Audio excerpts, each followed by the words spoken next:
امام فخر الدین رازی رضی اللہ تعالیٰ عنہ اور عاشق رسول امام یوسف بن اسماعیل نبہانی رضی اللہ تعالیٰ عنہ لکھتے ہیں کہ اللہ تعالیٰ نے حضرت آدم علیہ السلام کو پیدا فرمایا تو نور مصطفیٰ صلی اللہ تعالیٰ علیہ وآلہ وسلم حضرت آدم علیہ السلام کی پیشانی میں رکھا، اور حضرت آدم علیہ السلام کو فرشتوں نے جو سجدہ کیا تھا وہ نور مصطفیٰ صلی اللہ تعالیٰ علیہ وسلم کی وجہ سے تھا۔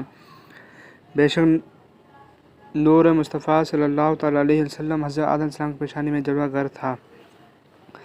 محدث ابن جوزی رضی اللہ تعالیٰ عنہ فرماتے ہیں، اول ما خلق اللہ نوری ومن نوری خلق جمیع الکائنات۔ ترجمہ، سب سے پہلے اللہ نے میرے نور کو پیدا کیا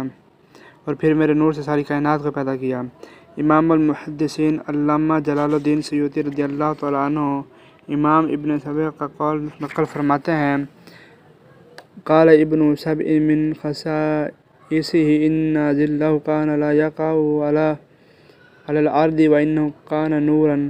ترجمہ، ابن سبع نے کہا کہ